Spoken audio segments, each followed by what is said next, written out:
Buenos días. En primer lugar, gracias a todos por estar aquí. La verdad que para mí es un placer poder compartir este espacio con vosotros y con vosotras, porque es un espacio reflexivo, no es un espacio mitinero, es un espacio para una reflexión sosegada que nos va a ser muy útil, y por eso yo creo que también hay que darle mucha importancia al espacio final de la intervención de vosotros y vosotras para que podamos mantener ese diálogo. Pero lo es también porque para mí es un placer compartir este espacio con dirigentes políticos como los que me acompañan hoy aquí, con los que yo les acompaño a ellos y a ellas, porque para mí han sido y son dirigentes no solo como referentes, sino también imprescindibles del proceso que estamos construyendo. Son garantía necesaria de que este proceso siga hacia adelante. Y ahora abundaré en qué significa para mí o qué ha significado este proceso.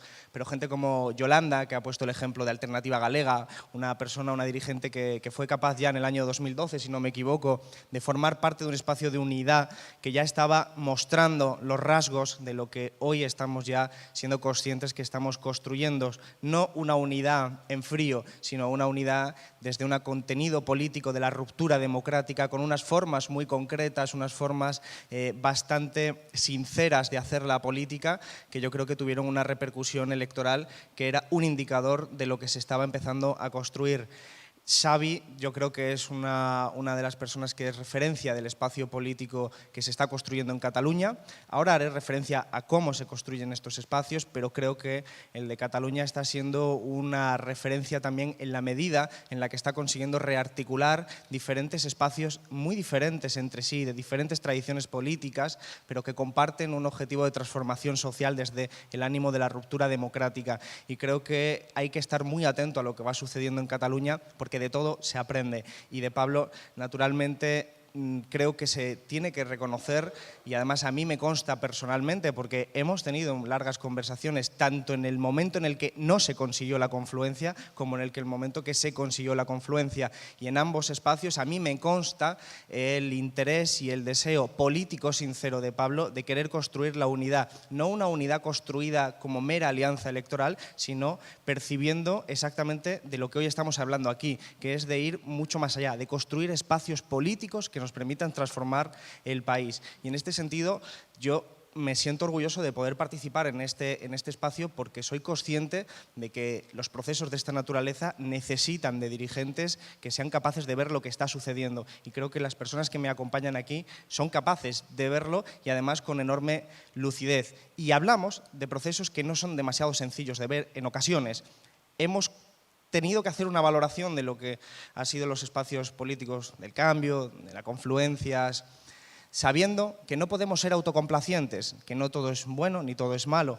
Tenemos que ser lo más rigurosos posibles, reconociendo que estos espacios que se están construyendo se construyen desde enormes tensiones, se construyen desde enormes diferencias, pero que se construyen con un propósito y con un objetivo, que es ir salvando esos obstáculos para acabar construyendo algo útil para las clases populares, útil para transformar nuestra sociedad. A mí no me cabe ninguna duda de que los procesos de En Marea, de En Comú Podem, el nuestro propio, el de Podemos interno, el de Izquierda Unida interno, están siendo muy intensos, muy intensos, y han pasado fases verdaderamente críticas, pero hemos podido superarlas y hemos afrontado una realidad política desde, yo creo que, desde unos buenos enfoques. Tenemos que ver no solo indicadores como la presencia institucional en las principales ciudades del Estado, no solo desde el en torno al 20-25% del electorado que representaría ahora mismo el espacio de Unidos Podemos y las confluencias, sino desde la anomalía histórica que supone en el punto de vista de la historia española y desde el punto de vista de Europa en este momento. Es una anomalía histórica afortunada, pero no ha caído del cielo. Necesitaba dirigentes y gentes que comprendieran que este era el camino para llegar a un punto en el que ahora somos capaces de generar un foco de atención para el resto de las izquierdas y de movimientos sociales que luchan en Europa de la excepción española. ¿La excepción española ante qué? Ante el crecimiento de la extrema derecha, ante el crecimiento de principios y valores conocidos, desgraciadamente, por el siglo pasado, del fascismo, de la xenofobia, del racismo, pero que en España hemos conseguido articular un movimiento político que con todas sus limitaciones que tiene presentes, hemos conseguido ir conquistando espacios que no son solo institucionales. La virtud más importante que a mi juicio tiene es la construcción de un espacio político. Es la capacidad, o más bien, fijaros paradójicamente, la incapacidad que tiene el votante de a pie de diferenciar entre los discursos de los que aquí estamos. La incapacidad que tiene de diferenciar quién es el diputado de En Marea, de En Comú Podem, de Izquierda Unida o de Podemos. Eso que algunos ven como un inconveniente, para mí es una virtud. Es la virtud de saber que más allá de la liturgia de las siglas, más allá de las liturgias del fetichismo de las organizaciones, está un propósito político, que es defender una determinada concepción de lo que tiene que ser nuestro país. Un país que sufre un cambio brutal de la estructura social, una ruptura generacional muy fuerte y un ánimo precarizador de todas las relaciones sociales, no solo laborales, y que por lo tanto es un pueblo que tiene que defenderse. Clases populares que buscamos defendernos y que se están rearticulando, y el espacio político que yo creo que representa esa rearticulación es lo que estamos construyendo. Pero no está escrito que se garantice nuestro espacio en el futuro. Necesitamos trabajar este espacio político, necesitamos trabajar entre nosotros, colaborar, ir viendo qué va sucediendo en nuestro país para ir viendo cuáles son las mejores decisiones.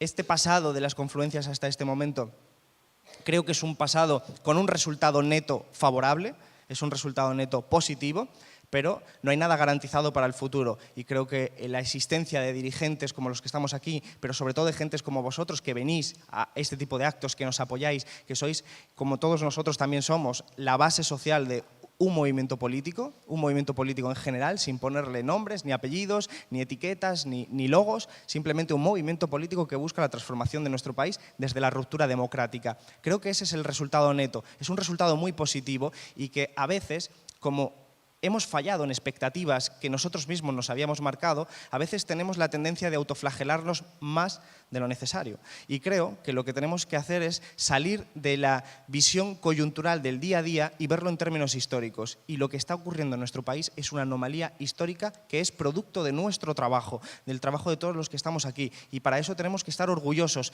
pero sabiendo que no nos podemos quedar de brazos cruzados, que los retos son mucho más importantes, que tienen que ver con la economía, que tienen que ver con la política y que tenemos que responder colectivamente frente a una ideología neoliberal que postula la necesidad de individualizar el conflicto. Nosotros somos todo lo contrario. Vamos a hacer que los conflictos sean colectivos para que tengamos la conciencia de que solo trabajando conjuntamente se puede dar solución a estos conflictos. Y termino con una cuestión que me ha dado pie la intervención de Xavi. Ha hablado de Marx y del 18 Brumario, un libro que yo recomiendo absolutamente y encarecidamente, sobre todo para romper con la ortodoxia malentendida de lo que sería la visión simplificada de lo que Marx entendía del mundo, porque en el 18 Brumario se ve la realidad tan compleja que analiza Marx. No hay dos solo clases sociales, capitalistas y trabajadores, sino que hay muchos sectores sociales muy enfrentados, muy interrelacionados. Es un libro precioso y además de análisis de coyuntura que es muy lúcido. Precisamente creo que se puede recoger de ese libro algo que está sucediendo en nuestro país. Marx habla en ese libro de la constitución del Gran Partido de Orden. El Gran Partido de Orden no existe, es una concepción creada por Marx para expresar lo que fue la alianza entre los dos partidos monárquicos que defendían dinastías diferentes, los orleanistas y los legitimistas. Estaban enfrentados a muerte porque defendían monarquías diferentes, pero sabiendo que su enemigo eran los socialistas que empezaban ya a surgir y a reclamar un cambio del sistema económico, entendieron que tenían que aunar sus intereses de clase. Y entendieron las dos monarquías que se odiaban hasta ese momento que había que aunar sus intereses en lo que se llamó el Gran Partido de Orden para defender, paradójicamente, la Segunda República Francesa. Dos monarquías enfrentadas defendiendo una república. Parece una paradoja, pero tenía un objetivo muy claro y era impedir el paso a un movimiento político que estaba ofreciendo un mundo nuevo, una solución nueva, que eran en ese caso los socialistas. Cuando hablamos del Gran Partido de Orden, a todos nos trae a la memoria el bipartidismo, nos trae a la memoria la Gran Coalición, nos trae a la memoria Felipe González, que es quizás uno de los que mejor ha entendido a Marx, para aplicarlo al revés. Ha entendido perfectamente ha entendido perfectamente que por encima de sus siglas está su clase social y ha entendido perfectamente que Felipe González, Susana Díaz y todos los representantes de las élites económicas y políticas tenían que estar a una frente a unas clases sociales y populares que se estaban autoorganizando. Creo que si nosotros somos capaces de entender esta perspectiva y montar nuestro espacio político alternativo, si lo hacemos desde ese enfoque, entonces tendremos un futuro bastante más esperanzador de lo que ahora mismo estamos consiguiendo ver, que en cualquier caso vuelvo a subrayar, porque tenemos una cultura quizás latina demasiado dada a la pasión y a la autoflagelación, insisto que el resultado neto es muy positivo y que yo no me quedo en los indicadores electorales, me quedo en el sentimiento de la gente cuando ve que estamos defendiendo algo conjuntamente. Hay gente que ya no sabe si yo soy de Izquierda Unida o de Podemos, pero le pasa también a Pablo. Ya hay gente que no sabe si es de Izquierda Unida o Podemos. Creo que eso no es un perjuicio, creo que eso es una buena noticia. Es importante hacernos la pregunta de otra forma, ¿no? ¿Para quién es mejor las confluencias? Esa es la pregunta, realmente. No es para nosotros, ¿desde qué punto de vista? A veces en política es muy importante hacerse las preguntas a uno mismo. Yo a veces me la hago, digo, ¿para qué estoy en política? Puede parecer una pregunta un poco prosaica, pero es fundamental. Yo no estoy en Izquierda Unida como director general de Izquierda Unida ni como CEO de Izquierda Unida. Yo no estoy en una empresa que tiene que defender un nicho de mercado y tiene que competir y le va a buscar las cosquillas continuamente a todo el mundo y hace estrategias de mercado. Yo no estoy aquí para eso. Yo me afilié a una organización para transformar la sociedad, o ya que estamos en aniversarios, para hacer la revolución. Para eso me metí yo en política.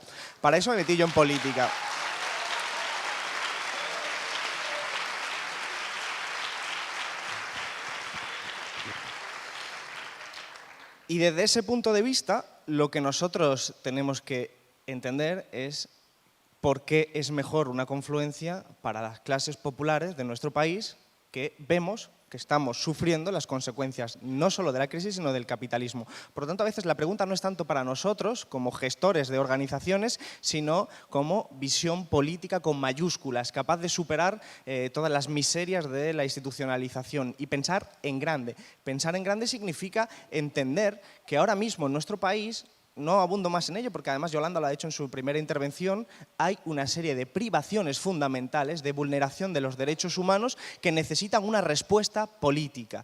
Y por lo tanto, lo que tenemos que ver es cómo se hace esa respuesta política. Hay mucha gente que ha individualizado su dolor y eso es dramático. Que incluso las propias empresas trabajan para que los empleados que cada vez cobran menos se sientan responsables de su situación. De la misma forma que a los desahuciados se les intenta hacer culpables de que les expulsen de sus casas los bancos salvados con el dinero público. Bien, frente a eso nosotros tenemos que hacer algo que creo que Pablo lo definió muy bien, aunque claro que cada vez que habla Pablo se le malinterpreta con interés político, desde luego, y estratégico. Pero Pablo lo definió muy bien, politizar el dolor. Politizar el dolor significa, ese dolor no es individual, ese dolor tiene que convertirse en compromiso político y por lo tanto tiene que haber movimiento social y político allí donde hay conflicto para saber que organizándonos podemos dar respuesta a esos problemas. Eso es lo que ocurre cuando hay un desahucio, es lo que ocurre cuando la gente no puede pagar la luz y muere por no poder pagar la luz, eso es lo que ocurre cuando hay precariedad y eso es lo que ocurre en todos los aspectos de nuestra sociedad. Y por lo tanto eso es un movimiento social y político que se va construyendo y no tiene nada que ver, insisto, en este plano con las instituciones formales, los nombres, los logos, tiene que ver con lo que está ocurriendo en nuestra sociedad. Cuando nosotros hacemos eso, a mi juicio, desde mi perspectiva y desde mi propio enfoque teórico, estamos construyendo clase social, estamos construyendo un sujeto político, pero desde abajo, no desde arriba, desde abajo, desde la politización del dolor, desde la construcción de eso. Y ese sujeto político, social, tiene que articularse también políticamente en las instituciones electorales y demás. Eso es lo que, por ejemplo, en el documento de Pablo le llama, yo creo que con mucho acierto y lo describe muy bien, bloque social y político, que es lo que ha descrito de las confluencias que tienen que trabajar conjuntamente. Trabajamos Izquierda Unida, En Común, Marea.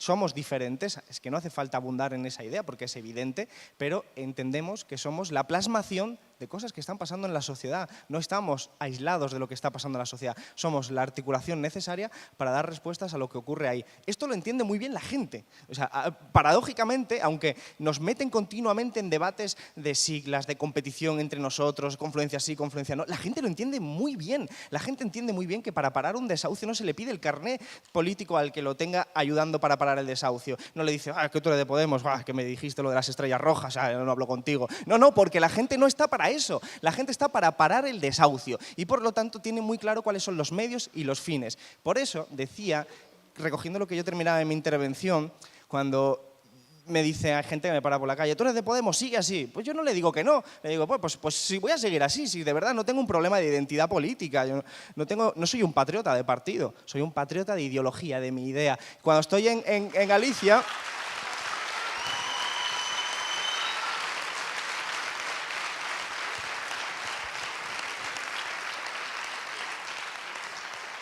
Si voy a Galicia, pues me dirán, ¿eres de En Marea? Pues sí, también soy de En Marea. Y en Cataluña de En Comú Podem. Pues da igual, si es que yo lo que soy es comunista. Y a partir de ahí todo lo demás está muy claro.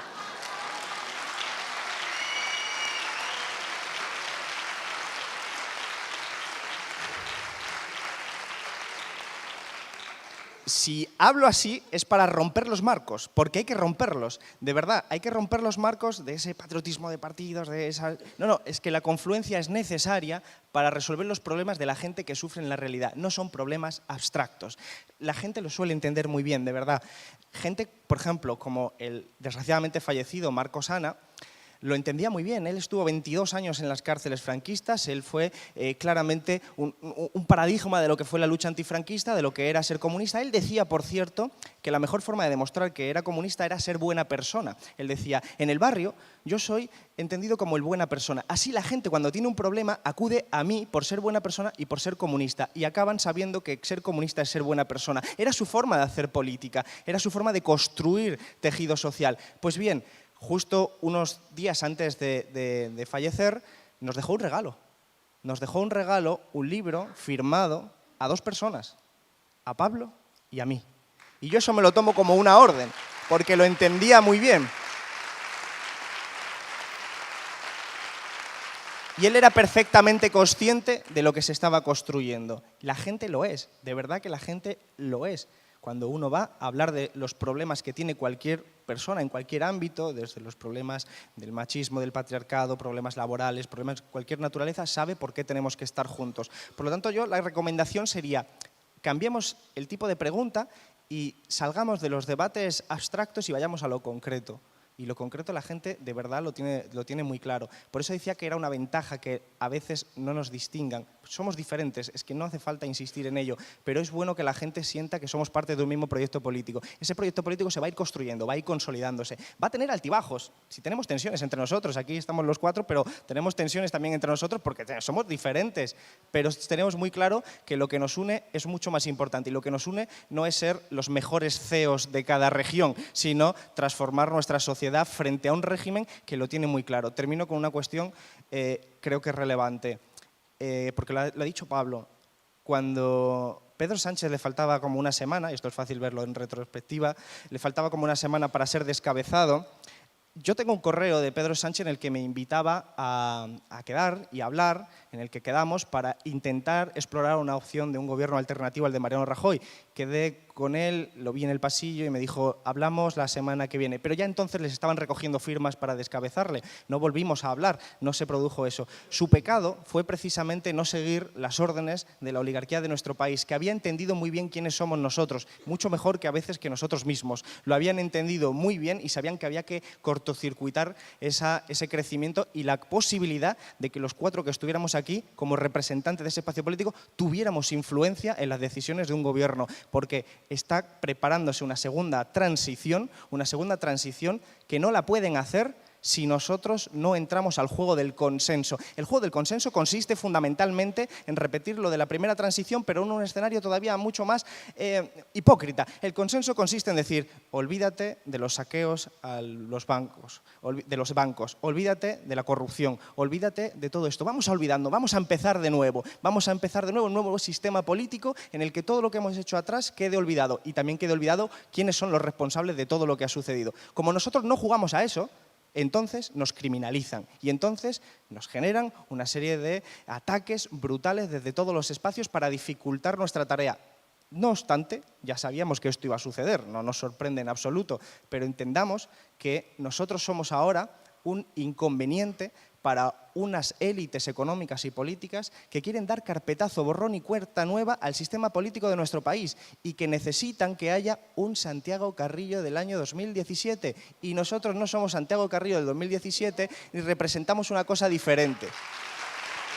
Que lo que tenemos que conceptualizar son que los derechos tienen que tener instrumentos garantizados por el Estado para ser satisfechos. Es decir, uno no puede declarar en la Constitución el derecho a la vivienda, el derecho al empleo, el derecho a la seguridad social y no tener instrumentos para garantizar que se cumplan, que es lo que está sucediendo en este momento, en lo que hay una contradicción entre la letra de la Constitución y, digamos, los organismos internacionales, los tratados, el Tratado de Maastricht, la interpretación conservadora de la propia Constitución que hace que esto no se cumpla. Por lo tanto, muy sencillamente, creo que debemos aspirar claramente a un proceso constituyente que finalice con el blindaje de los servicios públicos de tal forma que sean entendidos como instrumento para satisfacer derechos contemplados en la propia Constitución. Lo que no puede ser es que haya derechos que son los llamados negativos que sí tengan instrumentos, por ejemplo, supuestamente la libertad de expresión. Si alguien coarta a la libertad de expresión, tú puedes ir a un juzgado y denunciarlo,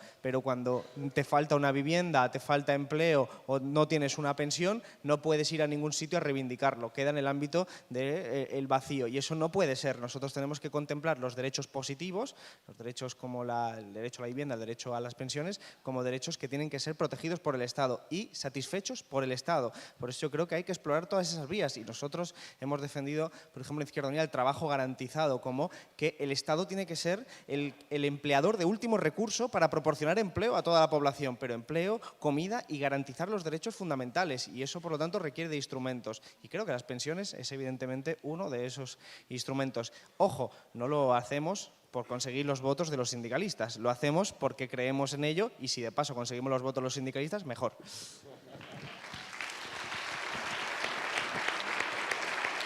Bueno, voy a intentar responder en aras de la brevedad, me dejaré cosas, pero la pregunta ¿qué es el comunismo? Es una pregunta de tesis y naturalmente ¿qué es el comunismo hoy? ¿No?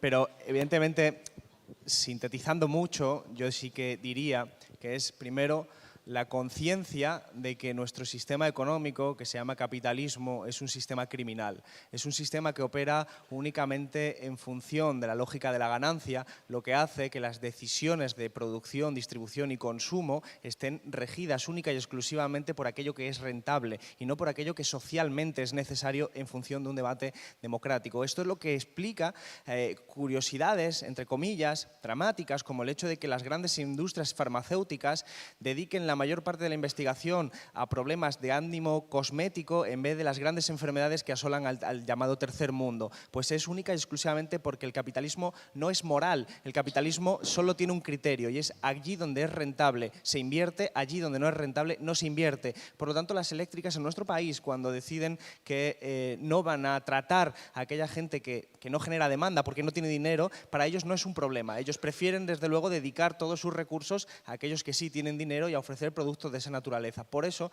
como el capitalismo funciona así, yo creo que lo que hay que hacer es abolirlo, es decir, hay que abolir que ese sea el criterio, sustituirlo por criterios de naturaleza social, naturaleza democrática, que eso tiene una traducción que es la nacionalización de las grandes empresas para que, desde luego, la decisión de producción, consumo y distribución, que es el criterio económico central, sea tomado democráticamente, es decir, la democratización de la economía, que es algo que no existe la democratización de la economía, y es lo que significa significa y lleva a la disociación entre el concepto de gobierno y concepto de poder. Tú puedes acceder a los gobiernos, pero en tanto que la democracia no ha llegado al ánimo económico, al final hay un poder privado, salvaje, que es el que representa a la familia Botín, es el que representa a los fondos de inversión, que son capaces de determinar las cuestiones económicas. Esto única y muy a grosso modo de lo que sería la economía.